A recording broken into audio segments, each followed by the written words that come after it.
वाहेगुरु जी का खालसा, वाहेगुरु जी की फतेह। शुरुआत में ही एक बात मैं स्पष्ट कर लूं, न तो मैं ज्ञानी हूं, न संत हूं, न पंडित हूं।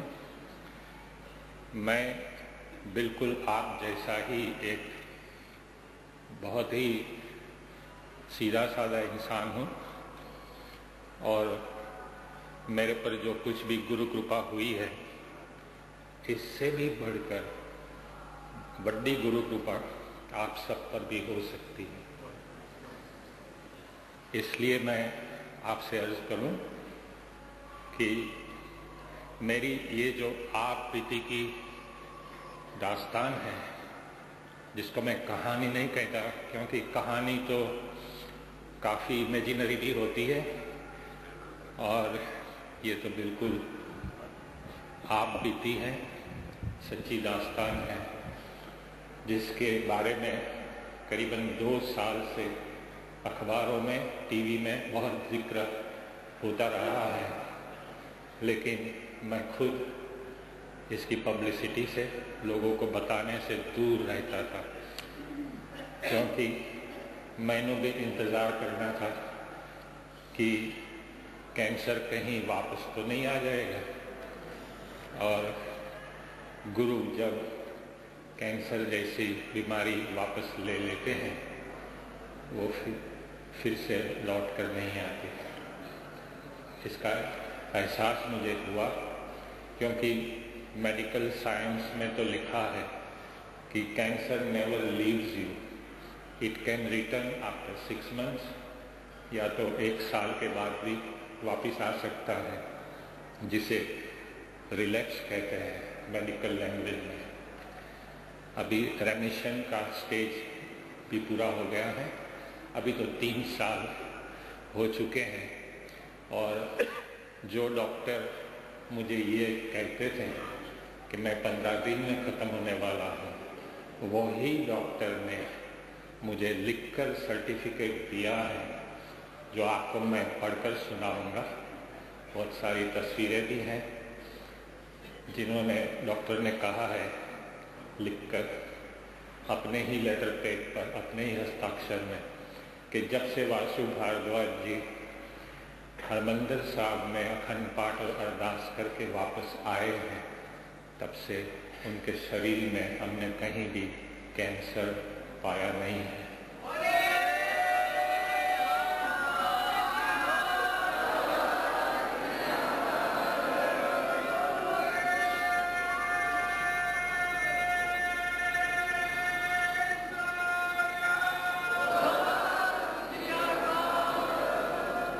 वही डॉक्टर खुद गुरुबानी पढ़ गए और अपने पेशेंटों को भी यही सलाह देते हैं।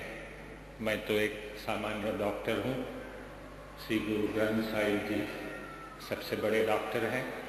मैं तो दवाई लिख के आपको कहूँगा कि ये दवाई लो, लेकिन फिर भी ठीक ना हो तो किसी हरमंदिर साहब जा करके या किसी गुरुद्वारा में जा करके बड़े प्यार से, बड़े आदर नाल अगर तुसी अखंड पाठ करोगे, अरदास करोगे, तो गुरु आपका कैंसर ठीक कर सकता है।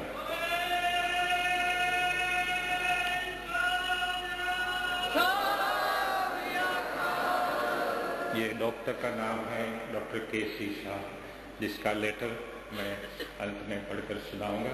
ओरिजिनल लेटर है, लेकिन आपसे एक बड़ी विनम्र गुजारिश भी है कि ये मेरी आप बीती सुनकर इनमें से आप प्रेरणा लीजिएगा, उसमें से ऐसा बल आपको मिलेगा कि आप गुरु की सेवा में रहिए, गुरु ग्रंथ साहिब का पाठ करिए और संतों की वाणी सुनते रहिए, क्योंकि बिन गुरु ज्ञान कहाँ से पाऊँ, और ऐसा ही ज्ञान हमें संतों से मिलता है। तो ये मेरी आप बीती शुरू करने से पहले मैं ये गुजारिश कर दूं कि ये सुनने के बाद फिर वासु भारद्वाज को आप भूल जाएं और श्री गुरु ग्रंथ साहिब की सेवा में रहें। मैं तो गुरु का सेवक हूँ। गुरुवाणी के बारे में, गुरु के बारे में जो कुछ भी मैंने जाना, समझा, पहचाना, अनुभव किया, वो केवल पंचरत्न ज्ञानी संत श्री मस्कीन जी के प्रवचन सुनकर, उनकी किताबें पढ़कर, उनकी वीडियो ऑडियो कैसेट्स सुनकर मैंने ये समझा कि अरदास कैसे होती है, गुरु परमेश्वर क्या है, वो प्रकाश क्यों है, वो ज्योत क्यों चली थी, कैसे मेरे शरीर में समाई, जिसकी अभी तो तस्वीर भी है, नेगेटिव्स हैं, पॉजिटिव्स हैं। हम होले होले मस्कीन जी के आशीर्वाद से, उनके गाइडेंस से हम जरूर इनको भी रिलीज करेंगे। ये सुनने के बाद आप गुरुवाणी के जो लफ्ज हैं, जिसमें कहा गया है कि संत शरण जन परे सोजन उदरनहार, संत की निंदा नानका बहुल बहुल अवतार। कहीं मेरी गलती हो जाए उच्चारण में तो मुझे माफ कर दो, क्योंकि मैं पंजाबी इतना चंगा बोल नहीं सकता हूँ, समझ लेता हूँ, लेकिन होले होले मैं चंगा पंजाबी बोलन सीखन जाऊंगा, अभी सीख भी रहा हूँ। अगर मेरी आप बीती एक ही लाइन में मैं बयां करूं तो भी मुझे श्री गुरु ग्रंथ साहिब जी का ही सहारा लेना पड़े, क्योंकि गुरुवाणी में लिखा है, मेरा वैद गुरु गोविंदा, हर हर नाम औखद मुख देह, काटे जम की फंदा। यानी मेरा वैद यानी कि डॉक्टर खुद गुरु गोविंद है। वो मुख से उच्चार के लिए मुझे हरि का नाम रूपी दवाई देता है, जो कैंसर के डॉक्टर नहीं दे सके मुझे, और ये जम की फंदा को काटता है, तंदुरुस्ती देता है। मैं ये जानकर आपको ताज्जुब होगा कि मैं साइंटिस्ट रहा हूँ, साइंस की दुनिया से मेरा वास्ता रहा है। मैंने मंगल ग्रह और चांद के बारे में किताबें लिखी हैं, यूनिवर्सिटी ने पब्लिश की हैं। तो जैसे कि हमेशा होता है, साइंटिस्ट ईश्वर को ही इनकार करते हैं, तो मैं पक्का नास्तिक था। मैंने कभी मंदिर में जा कर के घंट नहीं बजाया। हालांकि मेरी शादी जरूर गुरु ग्रंथ साहिब के पास हुई, क्योंकि मेरी धर्म पत्नी है अर्धांगिनी, वो सिंधी है, वो गुरु नानक को बहुत मानते हैं। और अभी मेरी पत्नी गवर्नमेंट मेडिकल कॉलेज में प्रोफेसर हैं, एनाटॉमी पढ़ाती है, और मुझे भी कुछ पढ़ाती रहती है गुरु के बारे में। और ये मैं नास्तिक रहा तो होता क्या है कि अंत समय नारायण सिमरे, जब मौत बहुत करीब होती है, मेडिकल साइंस ने जवाब दे दिया था कि आप करीबन 15-20 दिन के मेहमान हो, और आपकी कीमोथेरापी भी अभी उसका कोई नतीजा ठीक नहीं हुआ है, और यहाँ हमें जो कैंसर का ट्यूमर हुआ था आज उसका निशान है। मेडिकल डॉक्टर्स जो थे, जो मेरे पर ट्रीट कर रहे थे, जिसमें कई सीनियर मोस्ट डॉक्टर्स भी हैं, उन्होंने मुझे कहा था कि आपके जो मेडिकल बायोप्सी के रिपोर्ट्स हैं, बोन मैरो एनालिसिस के रिपोर्ट्स हैं, और MRI है खोपड़ी का, जिसको मैग्नेटिक रेजोनेंस इमेजिंग कहते हैं, वो सारे रिपोर्ट्स एक ही आवाज़ में कहते हैं कि आप ख़त्म हो ही जाओगे। और ये ट्यूमर ब्रेन में जा रहा है, वो जैसे ही ब्रेन में जाएगा तो या तो आप उसी वक्त ख़त्म हो गए, या तो ये सारा शरीर पैरालाइज हो जाएगा। मेरी एक साली है, मेरी वाइफ से छोटी है, मेरी तो बेटी जैसी है, बहुत छोटी है, लेकिन वो गुरु को बहुत प्यार करती है। जब से छोटी बच्ची थी कीर्तन भी करती है, गाती है। उन्होंने कहा, जीजा जी आप साइंस से इतने जुड़े हैं कि आपने ईश्वर को कभी याद नहीं किया, आपने कभी गुरु के पास जा कर के वहाँ मत्था नहीं टेका। अभी चंद लम्हे बाकी हैं, तो आप मेरी बात मानो, मैं आपके पास बैठकर मैं मूल मंत्र सिखाती हूँ आपको, और मूल मंत्र सिखाने के बाद कुछ श्लोक भी सिखाएं जो मुझे अच्छे भी लगे। तीर्थ नावर जाओ, तीर्थ नाम है, तीर्थ शब्द विचार अंतर्ज्ञान है। बड़ी अच्छी आवाज़ में गाती है, तो याद भी मुझे भी रह जाता था। मुझे भी ये लगा कि जैसे अन समय पर नारायण सिमरे तो डूबते को भी वैसे तिनके का सहारा होता है। मैंने एक मन बना लिया कि पहले कुछ मैं होमवर्क कर लूँ, बाद में हम जाएंगे अखंड पाठ और अरदास करने। सूरत में एक सरदार केसर सिंह करके एक सरदार है। हालांकि एक सरदार के तो मुझे हमेशा दर्शन होते हैं, क्योंकि मेरी साली की शादी एक सरदार से ही हुई है और उन्होंने मुझे गाइड किया था। तो आपको याद होगा कि अप्रैल 99 में खालसा के 300 साल हुए थे। मैं पत्रकार भी हूँ और दुनिया भर में सारे लोग इसके बारे में बता रहे थे कि खालसा क्या है, तो मुझे ये विचार आया कि मैं भी खालसा के बारे में लिखूं, लेकिन कुछ जानता नहीं था, क्योंकि गुजराती भाषा में, गुजरात में खालसा का मतलब होता है खलास करना, ख़त्म करना, यानी बहुत गलत मैसेज जा रहा था। तो मैं सरदार केसर सिंह करके जो सरदार हैं, जो वहाँ गुरुद्वारा के प्रधान भी हैं, और उन्होंने मुझे गाइड किया। मैंने 6.5 आर्टिकल लिखे, वो अखबार में पब्लिश हुए। ये तो एक सामान्य सी घटना थी, लेकिन गुरु ने कुछ और ही सोचा था कि बहुत ही पहले मुझे सरदार केसर सिंह जैसे एक बुजुर्ग मिल जाए, क्योंकि जब गुरु या ईश्वर आपके जीवन में आता है, खुद पैरों से चलकर तो नहीं आता है, वो किसी को आपके पास भेजता है या आपको किसी के पास भेज देता है। तो वही रोल सरदार केसर सिंह ने अदा किया। और बाद में जब मुझे पैरों में बहुत दर्द होने लगा, तब कैंसर बहुत आगे बढ़ गया था। लेकिन आपको मालूम है कैंसर बड़े छुपके आता है, और जब आगे बढ़ जाता है तभी पता चलता है कि कैंसर है।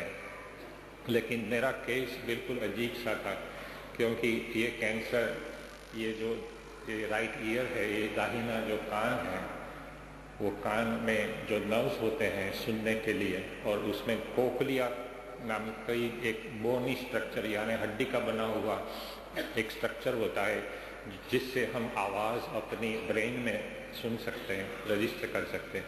वो कैंसर की वजह से डिस्ट्रॉय हो गया था। तो अखंड पाठ के पहले के रिपोर्ट, मैंने तो कोई दावा नहीं करना है, अखंड पाठ के पहले के रिपोर्ट ये कहते हैं कि मैं कैंसर में ख़त्म हो जाऊंगा।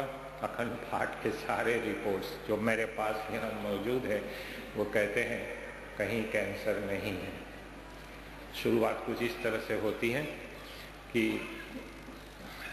मेरा चलना फिरना बंद हो गया, पैरों में काफ़ी दर्द था, और डॉक्टर ने कहा था कि आपके कान में जो कुछ बैलेंसिंग मैकेनिज्म रहता है, इसकी वजह से आपको चलने में तकलीफ आ रही है।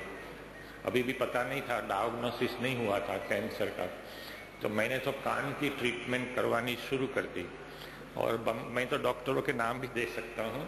बम्बई में डॉक्टर ABR देसाई बहुत बड़े ENT सर्जन भी हैं, सूरत में भी 3 ऑडियोग्राम निकालने वाले अच्छे डॉक्टर हैं। तो जितने लोगों ने ऑडियोग्राम निकाले अखंड पाठ से पहले, तो उन्होंने कहा कि भाई ये कान में तो डेसिबल लॉस बिल्कुल ज़ीरो है, तो आप कभी भी नहीं सुन पाओगे, क्योंकि जो नर्व्स हैं वो बिल्कुल डिस्ट्रॉय हो गए हैं।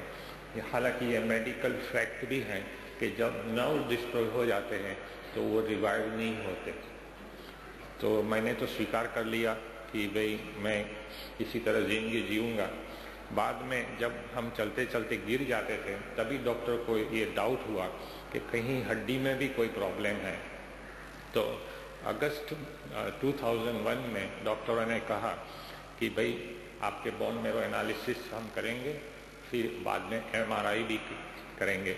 जैसे ही MRI और CT स्कैन प्रोसेस आगे बढ़ा और वहाँ सूरत में डॉक्टर पेठे करके एक न्यूरो सर्जन है, वो भी साथ में आए और उन्होंने जब वो बॉडी को एक ट्यूब में डालते हैं वो एकदम स्क्रीन पर देखकर घबरा गए। मुझे कान में आकर कहने लगे कि देखो वासु जी, आप पढ़े लिखे हो, तुसी जान लो आपको कैंसर है हड्डी का और 85% तक वो आगे बढ़ गया है और आपके प्रोग्नोसिस यानी आपका फ्यूचर अभी अच्छा नहीं है। जब सारे तब डॉक्टरों ने जवाब दे दिया तब मैंने सरदार केसर सिंह और मेरी साली कुंती की बात थोड़ी सीरियसली ली। मैंने कहा मैं तैयार हूँ और भले मैं नास्तिक रहा लेकिन मैंने मन बना लिया कि मैं जाऊँगा और बड़े विश्वास से जाऊँगा और ध्यान नाल सुनूंगा, क्योंकि यही तो एक आखिरी उपाय है। क्योंकि जब मौत नज़दीक आती है तभी गुरु या ईश्वर आपको याद आते हैं, आपकी गलतियां याद आती है कि हमने गुरु से रूहानी रिश्ता कभी रखा नहीं।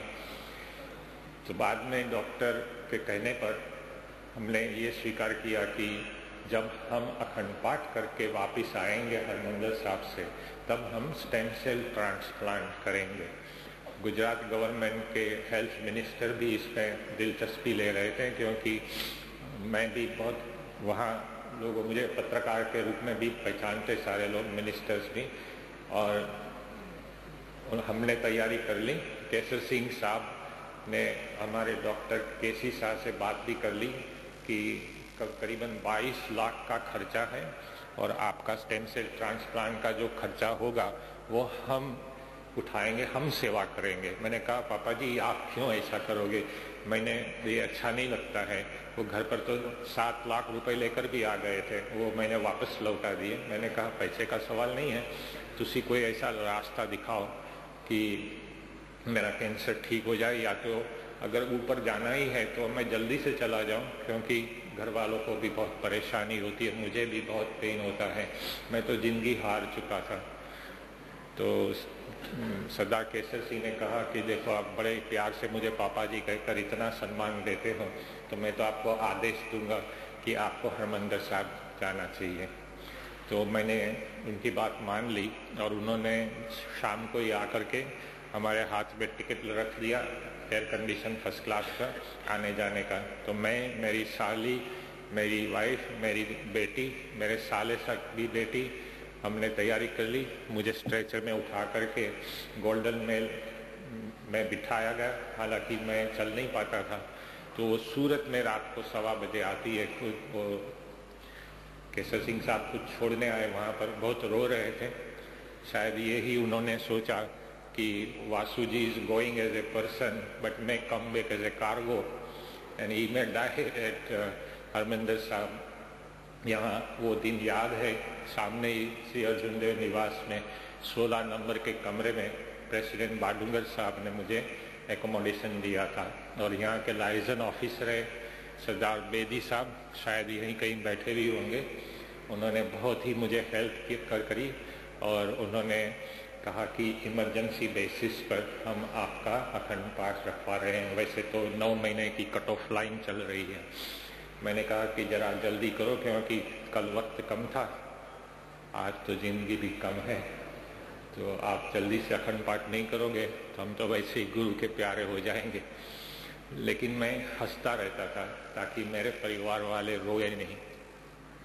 अभी जो घटना बनी वहाँ पर, जिसके बारे में मैंने बहुत इंतज़ार किया, खुद कॉन्फिडेंस बना रहा था कि ये लोगों को बताई जाए कि नहीं, अभी ये तय किया कि हम बताएंगे। क्योंकि एक बार मस्किन जी ने भी अपने प्रवचन में और मुझे भी कहा था कि वासु जी आपकी जो आप बीती हैं वो तो सत्य कहानी है, सच है, और अगर ये जितने एविडेंस है आपके पास, मेडिकल रिपोर्ट्स अपनी आवाज़ में बोल रहे हैं, फोटोग्राफ्स हैं, नेगेटिव्स हैं, तो आप क्यों इसको छुपाए बैठे हो।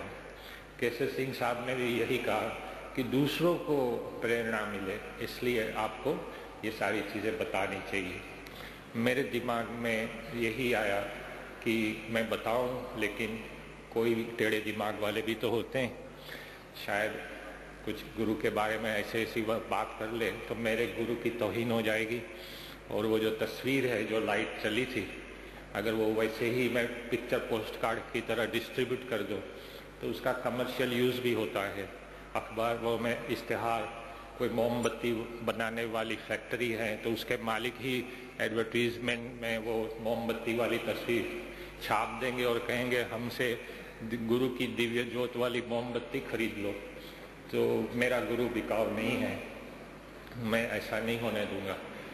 इसलिए हमने ये सारी बातें आज भी अपने पास ही रखी थी, लेकिन हम इसको रिलीज कर रहे हैं अभी। तो जो हुआ था मैं एग्जैक्टली उसका वर्णन कर रहा हूँ। वो दिन था 5 मई 2002 और श्री अर्जुन ने निवास से मुझे उठा करके, मैं थोड़ा चलता भी था, फिर रुक जाता था, फिर से स्ट्रेचर में लेटना पड़ता था। मेरी बेटी ने स्ट्रेचर नीचे रखा और वो वहाँ पाँव भी धोने होते हैं। मेरे लिए थोड़ी नई बात थी, क्योंकि मैं रहत मर्यादा से इतना वाकिफ नहीं था, तो थोड़ी अनजाने में गलती भी हो जाती थी। तो ये विधि करके हम यहाँ से गुजरे थे। वो दिन आज भी हमें याद है। और सर पर बाल नहीं थे, बॉडी बिल्कुल पतला सा हो गया था, हड्डियाँ दिखाई देती थी, हड्डियों में कहीं कैल्शियम तो था नहीं। अगर कोई प्यार से भी मेरे गले मिल पड़े या हाथ दबा दे तो भी मेरी हड्डियां टूट सकती हैं, ऐसा डॉक्टरों ने कहा था। ये जो अकाल तख्त है, इसके पास जो 2 निशान साहिब हैं, और वो इसके बाद जो कैबिन्स आती हैं कुछ छोटी छोटी, वहाँ पर सरदार विक्रम सिंह की याद में एक लकड़े की फर्नीचर वाली एक कैबिन है, बड़ी अलग सी भी लगती है। वहाँ पर मेरा अखंड पाठ इमरजेंसी बेसिस पर रखा गया। मैंने 2100 जो भेंटा होता है वो मैंने दिए और 8:30 बजे ये पाठ शुरू हुआ। अब मैं जो बताने जा रहा हूँ, पहले कभी इतनी डिटेल्स में नहीं बताया था। उसी बड़े आदर नाल और ध्यान नाल सुनना और गुरु को स्मरण में रखना, वासु भारद्वाज को नहीं, क्योंकि ये करिश्मा गुरु ही कर सकते हैं। वहाँ पर पाठी बैठे थे और स्ट्रेचर पर मैं लेटे लेटे सुन रहा था। डॉक्टरों ने कहा था कि तुसी कभी भी चौकड़ी मारकर बैठना नहीं। इसलिए नहीं बैठना कि आपकी हड्डी में कहीं कैल्शियम नहीं है, कैंसर की वजह से। तो जैसे सूखी डाली थोड़ा प्रेशर देने पर भी टूट जाती है, तो आपके जो स्पाइनल कॉर्ड है वो भी टूट जाएगा। क्यों? इसलिए कि यूँ समझ लो कि आपका शरीर का वजन 70 kg है, 70। तो यहाँ से ऊपर का जो शरीर है तो करीबन 35 kg का जो वजन है वो स्पाइनल कॉर्ड पर ही जाएगा। तो वो स्पाइनल कॉर्ड भी हड्डी का बना हुआ है, तो वो अगर टूट गया तो आपको पैरालिसिस हो जाएगा। न आप जिंदा हैं, न मुर्दा हैं, न घर में रख सकते हैं, न श्मशान ले जा सकते हैं, न अस्पताल में रख सकते हैं। ऐसी हालत हो जाएगी, जिसको मेडिकल लैंग्वेज में वेजिटेटिव कंडीशन कहते हैं। तो मैंने पहले तो यही डिसाइड किया था कि मैं सोते सोते सुनूंगा। 8:30 बजे पाठ जैसे ही आगे बढ़ता गया, यहाँ मेरी धर्म पत्नी बैठी है, यहाँ मेरी बेटी बैठी है, उसके बगल में मेरी साले की बेटी पूजा, वो भी बैठी थी। बड़े ध्यान नाल सुन रहे थे सब। मैंने SGPC से गुजारिश की थी कि मुझे 2 परमिशन दी जाए। एक तो ये कि मैं ये पूरा अखंड पाठ 48 घंटे का टेप रिकॉर्ड करूं, ताकि मैं घर पर जाके उसे बार बार सुनूं, क्योंकि मैंने पंजाबी चंगा समझ में नहीं आती जल्दी से, लेकिन उसमें जो उर्दू और हिंदी के अल्फाज हैं, इससे हम कुछ मतलब निकालते थे। फिर जैसे ही पाठ और आगे बढ़ा तो मुझे अजीब से कुछ वाइब्रेशंस फील होने लगे। ये बिल्कुल पर्सनल एक्सपीरियंस है। जब गुरु आपके जीवन पर अपना प्रभाव डालते हैं, हर एक के एक्सपीरियंस बिल्कुल अलग अलग से होते हैं। आपको भी हो सकते हैं ऐसे एक्सपीरियंस। मेरे एक्सपीरियंस से आपके एक्सपीरियंस बहुत अलग होंगे, वही तरीका नहीं होगा। गुरु तो लाखों तरीके से आपको मिल सकते हैं। तो 7:30 करीबन 7-7.5 घंटे के बाद वहाँ पर सुखमनी साहिब का पाठ आता है। जैसे ही सुखमनी साहिब का पाठ शुरू हुआ तो जो घटना बनी है वो सबने देखी है। और हालांकि धर्मपत्नी ने बड़ी ऊंची आंखें दिखाकर धमका कर कहा कि ये आप क्या कर रहे हैं। मैंने कहा तुलसी बोलना नहीं, यहाँ पर घर पर जाके बहुत बोल बोल करती है, आप घर पर ही बोलो, या आप गुरु के घर में हैं, मुझे पाठ सुनने दो। और मैं ये पाठ को बहुत ही एंजॉय कर रहा हूँ। पहली बार जिंदगी में कुछ अजीब सा एक्सपीरियंस मुझे हो रहा था, जिसको आप बड़ी स्पिरिचुअल एक्सपीरियंस कह सकते हैं, जिसका विवरण शब्दों में नहीं किया जा सकता है। तो फिर पाठ और भी आगे बढ़ा। आपको ये जानकर ताज्जुब होगा कि चौकड़ी मारने के बाद करीबन 20-25 मिनट और गुजरे होंगे। अभी मैं जो बता रहा हूँ वो सारी तस्वीर में भी है, नेगेटिव में भी है।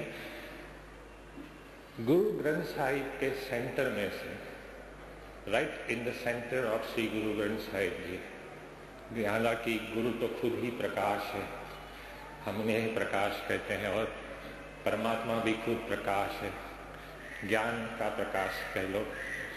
तो उसमें से एक दूधिया कलर की एक ज्योत वहां से चली।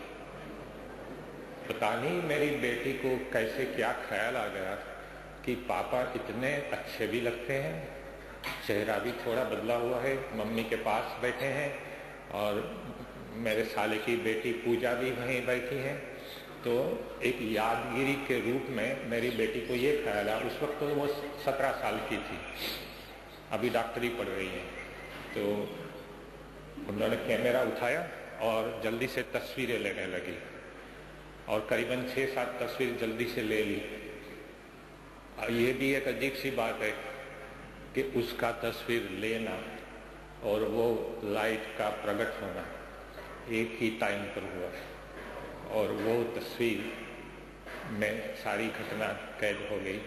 लेकिन फिर भी मेरी बेटी को ये नहीं पता चला कि उसने ज्योत की तस्वीर ली है, क्योंकि उसकी नज़र तो मेरे पर, क्योंकि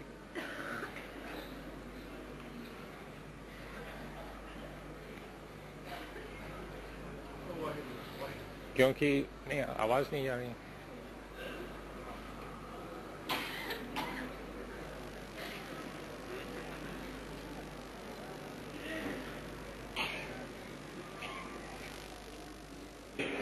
मेरी बेटी ने ले ली, और हमने उस वक्त तो महसूस नहीं किया कि ये सब क्या हो गया है। कई लोगों ने ये तस्वीर देखी, वहाँ से जितने बंदे गुजर रहे थे वो अजीब सा दृश्य देखकर वहाँ पर बैठ गए। वो रोशनी मैंने अनुभव किया कि मेरा बिल्कुल पर्सनल एक्सपीरियंस है कि वो लाइट मेरे पास आई, कैसे उसके 2 हिस्से हुए और यहाँ से कैसे प्रवेश कर गए। जैसे ही वो शरीर में वो लाइट जला देने वाली लाइट नहीं थी जो मोमबत्ती पर आप देखते हैं, मुझे ऐसा महसूस हुआ कि मैंने रेफ्रिजरेटर में हाथ डालकर कहीं आइसक्रीम या बर्फ निकाला हो। बहुत ही ठंड वो उसका स्पर्श था। जैसे ही वो आगे बढ़ती गई, ये जो कान डॉक्टरों ने कहा था कि जिंदगी में आप कभी भी नहीं सुन पाओगे, ये कान उस वक्त खुल गए।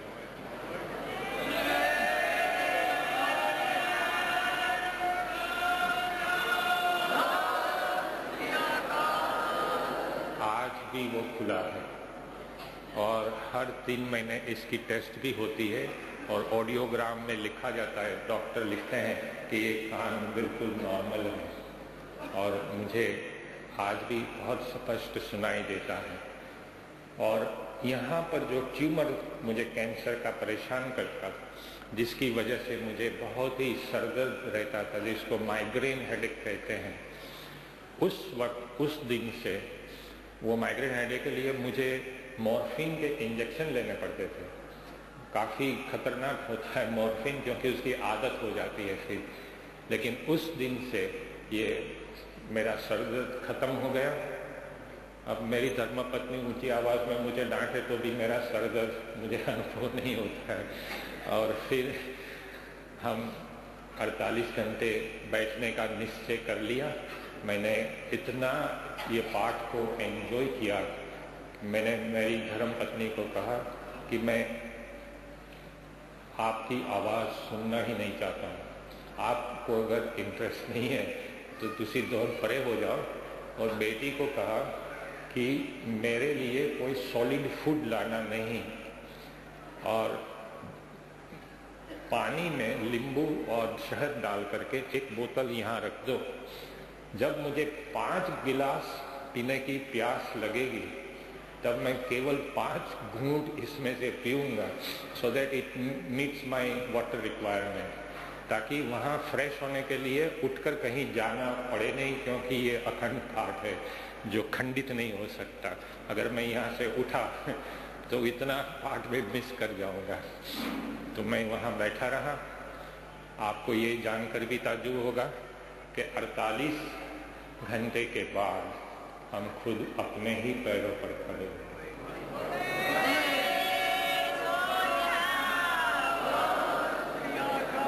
मेरी धर्मपत्नी ने कहा कि ये स्ट्रेचर तैयार है, तुसी लेट जाओ यहाँ पर, हम उठा के ले जाएं। मैंने कहा मैं ये स्ट्रेचर की ज़रूरत नहीं है, मैं ठीक से चल रहा हूँ। थोड़ा चलने के बाद तो इतना कॉन्फिडेंस आया कि मैं चलते चलते नहीं, आज भी याद है मैं यहाँ से गुजरा था दौड़ते दौड़ते, और मैं 16 नंबर के कमरे में श्री गुरु अर्जुन देव निवास में पहुँच गया। आज भी एंट्री है, किसी को देखना है 5th में 2000 वाली, जब हम यहाँ रहते थे, वो भी एंट्री आज भी रजिस्टर में दर्ज है। कई पत्रकार जाकर देख भी आते हैं। मैंने मेरी बेटी को कहा कि चलो, अभी भी मुझे ये पता नहीं है कि मेरा कैंसर ठीक हुआ है, तुसी समझ लो बड़े ध्यान नाल। ये तो तब पता चला कि जब रिपोर्ट्स आने लगे डॉक्टरों के। मैंने बेटी को कहा कि आप स्नान करो जल्दी, हम पहले तो जलियांवाला बाग देखने जाएंगे, और वहाँ सिखों ने कि कैसी कुर्बानी दी है, तो बॉर्डर, वाघा बॉर्डर भी जाएंगे। सिखों के प्रति मुझे हमेशा बहुत ही आदर रहा है। मेरे पिताजी काफ़ी विद्वान साइंस राइटर थे, और बम्बई में जन्मभूमि ग्रुप ऑफ न्यूज़पेपर्स के चीफ एडिटर भी रहे। उसको नेहरू अवार्ड से भी सम्मानित किया गया था। तो उन्होंने कई सारी कहानियाँ मुझे सुनाई थी जब हम छोटे थे। रणजीत सिंह जी की, गुरु गोविंद सिंह जी की। छोटे थे, बहुत समझ नहीं पा रहे थे, लेकिन सिखों के प्रति बहुत आदर रहा कि 97% ऑफ जो फ्रीडम फाइटर्स थे who were hanged by Britishers, all of them were Sikhs, they were Sikh boys. आज भी आप भारत के लश्कर में से सिख फौजी को निकाल दो तो फिर तो पाकिस्तान और चाइना का आर्मी कन्याकुमारी तक आ जाएगा। तो ये सारी बातें मेरी बेटी को मुझे बताने की, ये सारी बातें बताई। अभी तो वो अपना नाम भी लिखती है, तो अभी मेरी बेटी का नाम हेली है।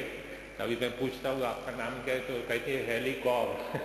तो मेरी सरनेम भी नहीं लिखती है, हेली कौर ही लिखती है। और आप जैसे ड्रेस भी पहनती है, हालांकि उसकी मौसी का भी प्रभाव है, क्योंकि वो तो खुद सिख बन गई है। बाद में हम दिल्ली गए, अभी भी पता नहीं है कि मेरा कैंसर ठीक हुआ है। दिल्ली में वहाँ के जो मिनिस्टर थे टेक्सटाइल के, वो सूरत के काशीराम राणा, उनके बंगलों पर हम रहे। उन्होंने कहा कि आपका स्टेम सेल ट्रांसप्लांट होने जा रहा है, 22-25 दिन आपकी लाइफ के बाकी है, तो आप मेरी गड्डी और ड्राइवर ले जाओ, एयर कंडीशन, गर्मी बहुत है, और अप्रैल मई महीने में तो बहुत धूप होती है। तो हम चले गए वहाँ पर। फिर मैंने बेटी को ताजमहल दिखाया, वापस आए, और वहाँ काशीराम राणा ने कहा कि यहाँ कुछ नमूने आपके भी दे दो लहू के, हड्डी के, हम टेस्ट करवाएंगे और रिपोर्ट आपको सूरत भेज देंगे।